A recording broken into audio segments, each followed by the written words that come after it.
Hello students, today we will start a new chapter biodiversity and conservation. तो सबसे पहले बात आती है कि बायोडाइवर्सिटी बायोडाइवर्सिटी क्या होती है कि मतलब the totality of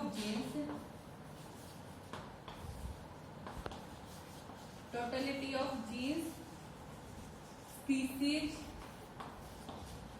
and ecosystem, उसे हम क्या बोलते हैं बायोडाइवर्सिटी। ठीक है, तो सबसे पहले ये बायोडाइवर्सिटी टर्म किसने दी थी? एडवर्ड विल्सन ने।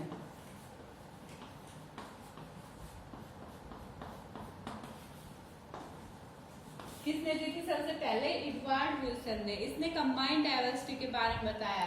कंबाइंड डाइवर्सिटी में मतलब उसने 3 टाइप्स की बायोडाइवर्सिटी बताई। ठीक है, तो पहले ये सुन लो जो बायोडाइवर्सिटी क्या होती है कि totality of genes species and ecosystem. और ये सबसे पहले टर्म किसने दी थी? एडवर्ड विल्सन ने दी थी। ठीक है, एडवर्ड विल्सन ने किसके बारे में बताया था? कंबाइंड डाइवर्सिटी के बारे में बताया था। कहाँ पे? Biological at the level of biological organisation. तो इसने 3 वो बताई क्या बायोडाइवर्सिटी।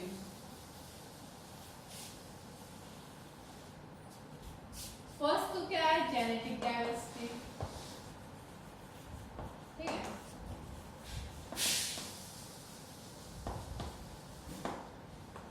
सेकंड क्या है? स्पीसीज। थर्ड क्या है? इकोसिस्टम। ठीक है, तो जेनेटिक डाइवर्सिटी को अगर हम डिफाइन करते हैं the diversity at the genetic level. Okay, दोबारा सुन लो, the diversity at the genetic level. ठीक है, तो देखो एक एग्जांपल लिया इसने, राउवोल्फिया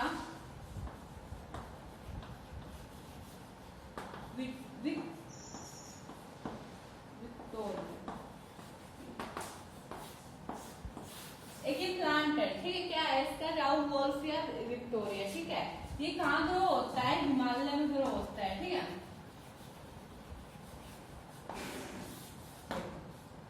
जो राउवोल्फिया विक्टोरिया है जो हिमालय के डिफरेंट रीजन्स होते हैं। ठीक है, वहां पे क्या होता है कि ग्रो होता है और ये केमिकल सीक्रेट करता है जिसका नाम क्या है? रीजर पाइन। ठीक है, कौन सा केमिकल है? रीजर पाइन। तो राउवोल्फिया विक्टोरिया क्या हुआ कि हिमालय के डिफरेंट पार्ट्स में क्या हुआ? ग्रो हुआ और ये क्या सीक्रेट करता है? केमिकल रीजर पाइन। ठीक है, इसमें क्या मिलता है? रीजर पाइन नाम का एक केमिकल मिलता है। तो हिमालय के डिफरेंट रेंजेस में क्या हुआ कि डिफरेंट एरिया में क्या हुआ कि इस रीजर क्या है कि रीजर पाइन का क्या था कि मतलब किसी जगह क्या था कि इसका लेवल हाई था, किसी जगह क्या था कि इसका लेवल कैसा था? लो था। मतलब किसी जगह इसका लेवल कैसा था? मीडियम था। ठीक है, तो इसलिए क्या कहा कि जो डाइवर्सिटी आई किसके कारण आई? जेनेटिक लेवल के कारण आई। ठीक है, उसके बाद आया कि जो स्पीसीज डाइवर्सिटी को अगर हम डेफिनेशन के रूप में हम डिफाइन करते हैं तो the diversity at the species level. ठीक है, तो अगर इसका एग्जांपल लेते हैं, एक आता है हमारे पास ईस्टर्न घाट। ठीक है, क्या आता है? ईस्टर्न घाट। एक आता है वेस्टर्न घाट। ठीक है, जो ईस्टर्न घाट है वहां पे क्या कह रहा है कि जो पॉपुलेशन है या क्या कह रहा है कि जो अमाउंट है किसकी ज्यादा है? एम्फीबियंस की। किसके कंपैरिजन में? वेस्टर्न घाट के कंपैरिजन में। क्या कह रहा है कि जो ईस्टर्न घाट है वहां पे क्या है कि एम्फीबियंस की क्या है कि ज्यादा वो पॉपुलेशन है। किसके कंपैरिजन में? वेस्टर्न घाट के कंपैरिजन में। ठीक है, अब देखो बात आती है इकोसिस्टम नहीं आएगा, यहाँ पे क्या आएगा? Ecological diversity. क्या आएगा? Ecological diversity. अब देखो हमारी अर्थ है, अर्थ के ऊपर क्या क्या प्रेजेंट है? डेजर्ट प्रेजेंट है, रेन फॉरेस्ट प्रेजेंट है। ठीक है, ट्रॉपिकल रेन फॉरेस्ट है। ठीक है, और क्या है हमारे पास? ये सारी एक्वेटिक वाटर बॉडीज लगा लो। ठीक है, तो क्या कह रहा है कि जो सारी जगह क्या हो रहा है कि डिफरेंट टाइप्स के क्या क्या मिलते हैं? ऑर्गेनिजम्स मिलते हैं। तो क्या कह रहा है कि जो इकोलॉजिकल डाइवर्सिटी में क्या हो रहा है कि अब डेजर्ट में है, देखो डेजर्ट में प्लांट्स कैसे मिलेंगे हमारे पास? जीरोफिटिक प्लांट्स मिलेंगे। ठीक है, और रेन फॉरेस्ट में कैसे मिलेंगे? जो सदा मतलब कैसे रहे? ग्रीन हो। ठीक है, तो वाटर बॉडीज में कैसे मिलेंगे? सबमर्ज मिलेंगे या फ्री फ्लोटिंग मिलेंगे। तो क्या कह रहा है कि जो इकोलॉजिकल डाइवर्सिटी मतलब diversity at the ecological level. ठीक है, तो क्या कह रहा है कि जो इकोलॉजिकल लेवल पर हमें क्या मिलते हैं, डिफरेंट डिफरेंट टाइप्स की क्या मिलती है, डाइवर्सिटी मिलती है। ठीक है, ये क्या थी, 3 टाइप्स की जेनेटिक मतलब बायोडाइवर्सिटी में। ठीक है, कंबाइंड लेवल पे क्या कर दिया, इसको डिफाइन कर दिया। किसने किया था, एडवर्ड विल्सन ने। कौन कौन सी थी, जेनेटिक, स्पीसीज एंड इकोलॉजिकल। अब बात करते हैं कि भाई मतलब अर्थ के ऊपर कितनी स्पीसीज प्रेजेंट है और कितनी इंडिया में प्रेजेंट है। ठीक है, तो सबसे पहले हम किसकी बात कर लेते हैं, इनवर्टिब्रेट्स की। वर्टिब्रेट्स एंड इनवर्टिब्रेट्स तुमने लास्ट क्लास में पढ़े होंगे। ठीक है, तो इनवर्टिब्रेट्स क्या होते हैं, जिसमें वर्टिब्रल कॉलम अब्सेंट हो, और वर्टिब्रेट्स क्या होते हैं, जिसमें वर्टिब्रल कॉलम प्रेजेंट हो। तो देखो इनवर्टिब्रेट्स की बात करते हैं तो सबसे ज्यादा क्या प्रेजेंट होते हैं, इंसेक्ट्स। ठीक है, मींस इंसेक्ट क्लास आती है, उसमें कौन क्या क्या आते हैं, इंसेक्ट्स क्या है कि बहुत ज्यादा अमाउंट में प्रेजेंट है। उसके बाद क्या आएंगे, मोलस्कस आएंगे, क्रस्टेशियंस, और क्या है कि अदर एनिमल ग्रुप्स।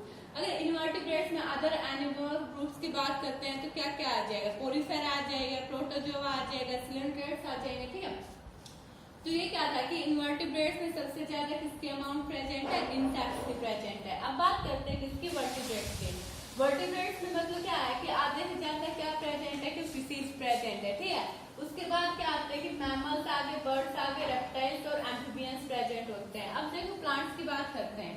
प्लांट्स में सबसे ज्यादा क्या प्रेजेंट है, फंगी प्रेजेंट है, और क्या है कि एंजियोस्पर्म प्रेजेंट है। एंजियोस्पर्म क्या होते हैं कि वो मतलब एंजियोस्पर्म क्या होते हैं कि फ्लोरिंग प्लांट्स होते हैं। ठीक है, उसके बाद क्या कह रहा है कि मोसिज आगे, फंड्स आगे, ठीक है, एल्गी आगे और लाइकेंस आगे। लाइकेंस क्या होता है कि एल्गी प्लस फंगी होता है। ठीक है, तो ये क्या था, इसका डाटा क्या कह रहा है कि मतलब कौन कौन सी जगह क्या क्या चीजें प्रेजेंट है, ये बुक में दे रखा है, ये पढ़ लेना। ठीक है, अब बात करते हैं किसके, बायोडाइवर्सिटी पैटर्न्स की।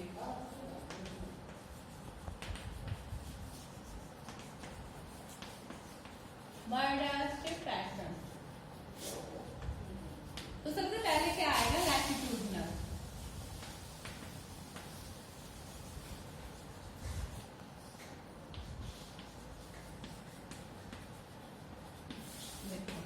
लैटिट्यूडनल पैटर्न्स में क्या होता है कि हमारे पास क्या है, हमारी अर्थ है, और ये क्या है, इक्वेटर है। ठीक है, और ये क्या है, हमारे पास पोल्स है।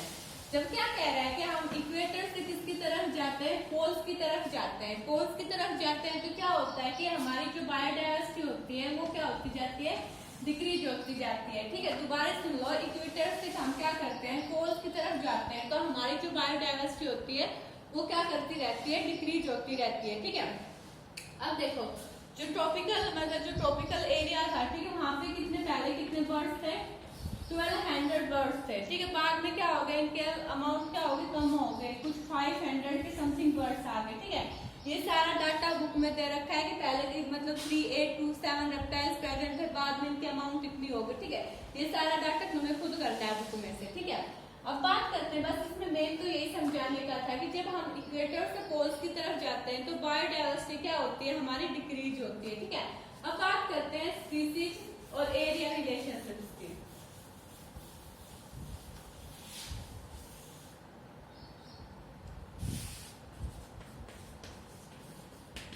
क्या आएगा, स्पीसीज एरिया रिलेशनशिप की बात। ठीक है, तो देखो एरिया जितना ज्यादा होगा, ठीक है, एरिया क्या होगा, ज्यादा होगा, उतनी ज्यादा क्या होगी, स्पीसीज रिचनेस होगी। ठीक है, एरिया ज्यादा है तो क्या कह रहे हैं कि स्पीसीज ज्यादा होगी। ठीक है, ये दोनों क्या है कि एक दूसरे के ऊपर कैसे डिपेंड करते हैं, डायरेक्टली मतलब क्या है, डायरेक्टली प्रोपोर्शनल है। अगर मतलब क्या कह रहा है कि मान लो कि कोई फॉरेस्ट है, वहाँ पे एरिया बहुत ज्यादा है तो वहाँ पे क्या होगा कि उतनी ज्यादा अमाउंट में क्या प्रेजेंट होगी, स्पीसीज प्रेजेंट होगी। ठीक है, ये क्या होगा कि भाई ये क्या है, आगे हमारे पास एरिया ज्यादा था तो क्या होगा कि स्पीसीज रिचनेस होगी, स्पीसीज क्या होगी, ज्यादा अमाउंट में आगे। ठीक है, अब बात करते हैं किसकी, स्पीसीज एरिया के ग्राफ्स की। देखो इधर हमारे पास क्या है, एरिया है, इधर क्या है, स्पीसीज रिचनेस है। ठीक है, हमारे पास क्या है, एक स्ट्रेट लाइन है। ठीक है, स्ट्रेट लाइन की क्या equation I, log s = log c + z log a।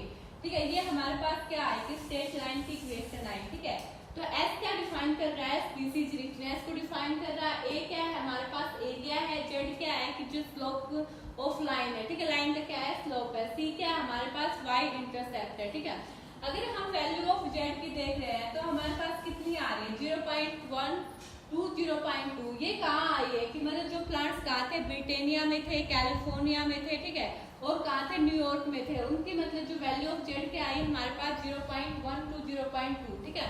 जो हमारे जो इकोलॉजिस्ट थे, ठीक है, उन्होंने जो टैक्सोनॉमिक ग्रुप थी, क्या जो टैक्सोनॉमिक ग्रुप थी, ठीक है, उनकी वैल्यू क्या निकाली जेड की 0.1 to 0.2, ठीक है। ये कहाँ के प्लांट मतलब जो मतलब प्लांट्स थे, कहाँ ब्रिटेनिया में प्रेजेंट थे, न्यूयॉर्क में प्रेजेंट थे, कैलिफोर्निया में प्रेजेंट थे, ठीक है। तो उनकी क्या आएगी 0.1 to 0.2। अगर हम लार्जर एरिया की बात करते हैं, जैसे कि कॉन्टिनेंट्स है, वहां के लार्जर एरिया की बात करते हैं, तो उनके जो वैल्यू ऑफ जेड क्या आएगी 0.6 से लेकर 1.2 तक आएगी, ठीक है। और ये क्या था कि मतलब स्पीसीज एरिया रिलेशनशिप के बारे में। अब बात आती है कि भाई हमारी मतलब बायोडायवर्सिटी को हमें क्यों बचाना चाहिए। फर्स्ट थिंग तो क्या कह रहा है कि अगर हमारी बायोडायवर्सिटी इम्बैलेंस होती है तो हमारी जो फूड चेन, फूड वेब, सारी चीजें क्या हो जाएंगी, इम्बैलेंस हो जाएंगी, ठीक है। इसलिए और हमारे इकोसिस्टम भी क्या हो जाएगा, इम्बैलेंस हो जाएगा, ठीक है। अब बात करते हैं कि भाई जो बायोडायवर्सिटी है उसका लॉस क्यों हो रहा है, उसके रीजंस क्या है, ठीक है। तो सबसे पहले क्या आता है कि हैबिटेट लॉस एंड फ्रैगमेंटेशन।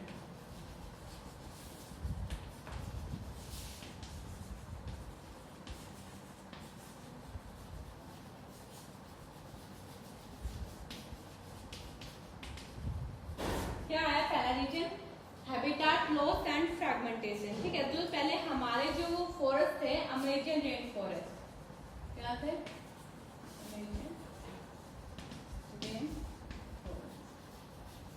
ये क्या करते थे, पूरी अर्थ का कितना पार्ट कंटेन करते थे 14%, और आज के टाइम ये कितना कंटेन करते हैं 6%, ठीक है। जो अमेजन रेन फॉरेस्ट थे इन्हें क्या कहा जाता था, लंग्स ऑफ द प्लैनेट, ठीक है। तो देखो पहले क्या था कि ये पूरी अर्थ का टोटल कितना पार्ट कंटेन करते थे 14%, बट आज क्या कह रहा है, कितना परसेंट पार्ट कंटेन कर रहे हैं, 6% पार्ट कंटेन कर रहे हैं, ठीक है। तो अभी क्या कह रहा है कि जो मतलब ह्यूमन बींग्स था, ह्यूमन बींग्स ने क्या किया कि इन फॉरेस्ट को कट कर दिया। फॉरेस्ट को क्यों कट किया, एक तो सोयाबीन का क्या करने के लिए, कल्टीवेशन के लिए, ठीक है। सोयाबीन के लिए क्या किया, इन्होंने जगह निकाली, वहां पे क्या कर दिया, सोयाबीन मतलब लगाना स्टार्ट कर दिया, ढोना स्टार्ट कर दिया। दूसरा क्या किया कि कैटल्स के लिए क्या किया कि ग्रेजिंग एरिया बना दिया, ठीक है। भाई जो कैटल्स होंगी वो क्या खाएंगे, मतलब घास खाएंगे तो वो क्या करेंगे, उनसे उन्हें क्या मिलेगा, बीफ मिलेगा, ठीक है। तो मेन रीजन क्या था कि जो अमेरिकन रेन फॉरेस्ट 14% कंटेन करता था, तो क्या कंटेन करने लग गया था 6%। तो उसका मेन रीजन क्या था कि हमारे पास सोयाबीन की कल्टीवेशन की ह्यूमन बीइंग ने, उसके बाद क्या की, ग्रेजिंग की, ठीक है। अब क्या कह रहा है कि सेकंड थिंग क्या आएगी, अब बात आई कि जो हैबिटेट लॉस था, जो ह्यूमन ने क्या किया कि जो बड़े बड़े हैबिटेट्स है, हैबिटेट क्या होता है कि प्लेस होता है, उनको क्या कर दिया कि छोटे छोटे एरिया में कन्वर्ट कर दिया, ठीक है। अब क्या कह रहा है कि जो बर्ड्स और एनिमल्स थे उन्हें क्या चाहिए कि भाई रहने के लिए बड़ा एरिया चाहिए, बट जो ह्यूमन था, ह्यूमन ने मतलब अपनी नीड्स को कंप्लीट करने के लिए क्या किया, इन प्लेस को क्या कर दिया, छोटा छोटा किसमें कर दिया, डिवाइड फ्रैगमेंट्स में कर दिया, ठीक है। अब सेकंड रीजन क्या आता है कि ओवर एक्सप्लोटेशन। ओवर एक्सप्लोटेशन में क्या है कि भाई जैसे जैसे जरूरत तो सभी की होती है, बट जो क्या कह रहा है कि जो ह्यूमन बींग्स की क्या होगी, जरूरत किसमें कन्वर्ट हो गई, एक लालच में कन्वर्ट हो गई, इसलिए उसने क्या किया कि मतलब सारे फॉरेस्ट वगैरह क्या कर दिए, कट कर दिया अपनी जरूरत कंप्लीट करने के लिए, ठीक है। उसके बाद क्या है कि भाई एलियन स्पीसीज को हम इन्वेड कर रहे हैं, ठीक है। ये हमारे पास क्या है कि देखो कोई एरिया है, ठीक है, यहाँ पे क्या कह रहा है कि ऑलरेडी एक स्पीसीज रह रही है, ठीक है। ये क्या हमारे पास इंडिजिनियस स्पीसीज है, ठीक है, और हमने क्या की कि कोई बाहर से स्पीसीज लाके इन्वेड कर दी, ठीक है। तो ये क्या है हमारे पास इन्वेसिव स्पीसीज है।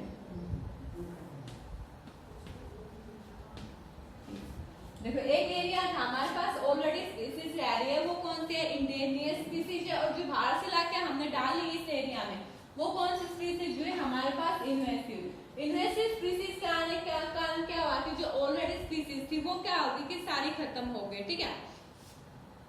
और इसके कारण और अदर रीजंस क्या थे कि मतलब यही है कि मतलब पॉल्यूशन के कारण भी क्या हुआ कि वो हैबिटेट लॉस हो गए, फ्रैगमेंटेशन लॉस हुई, बायोडायवर्सिटी क्या होगी, खत्म हो गई, ठीक है। अब देखो हमारे पास एक एग्जांपल है, विक्टोरिया में मतलब क्या थी कि ईस्ट अमेरिका में एक लेक थी, उसका नाम क्या था कि विक्टोरिया लेक, ठीक है। उस विक्टोरिया लेक में मतलब क्या थी कि ऑलरेडी क्या कौन सी फिश प्रेजेंट थी, सी चिल्ड फिश प्रेजेंट थी, और हमने लाकर कौन सी वो मतलब बाहर से एक स्पीसीज लाके डाल दी, कौन सी, नील पर्ड स्पीसीज लाके डाल दी, ठीक है। तो वो मतलब जब ये स्पीसीज जो नील यहाँ पे आई तो क्या हुआ कि जो 200 से भी ज्यादा स्पीसीज क्या हो गई कि मर गई, ठीक है। तो मेन रीजन ये था कि मतलब कहीं बाहर से मतलब अगर स्पीसीज आती है किसी एरिया में तो क्या कह रहा है कि उस एरिया क्या होता है कि स्पीसीज मर जाती है तो क्या हो रहा है कि डायवर्सिटी का जो बायोडायवर्सिटी है उसका लॉस हो रहा है, ठीक है। एक आता है कि मतलब भाई जो बायोडायवर्सिटी के लॉस होने का रीजन क्या है हमारे पास, को एग्जिस्टेंस, ठीक है। को एग्जिस्टेंस मीन्स क्या कह रहा है कि एक एग्जाम्पल ले लो म्यूटिलिज्म का, ठीक है। म्यूटिलिज्म में क्या होता है कि दो ऑर्गेनिज्म होती है, दो स्पीसीज होती है, ठीक है। हम बात किसकी कर रहे हैं, को एग्जिस्टेंस स्पीसीज। अगर म्यूटिलिज्म का बात करते हैं, एक ए स्पीसीज है, एक बी स्पीसीज है, ये दोनों क्या कह रहे हैं कि एक दूसरे के ऊपर क्या है कि डिपेंड करते हैं, ठीक है। एग्जाम्पल लेते हैं हम एल्गी और फंगी का। ये दोनों क्या है, एक दूसरे के ऊपर डिपेंड करते हैं, ठीक है। अगर मान लो कि एल्गी खत्म हो गई तो फंगी अपने आप खत्म हो जाएगी, ठीक है। मेन रीजन ये था कि अगर एक स्पीसीज क्या हो रही है कि लॉस हो रही है तो अदर स्पीसीज क्या होगी कि अपने आप लॉस हो जाएगी, ठीक है। ये रीजन किसके थे कि हैबिट मतलब जो बायोडायवर्सिटी के लॉस थे, ठीक है।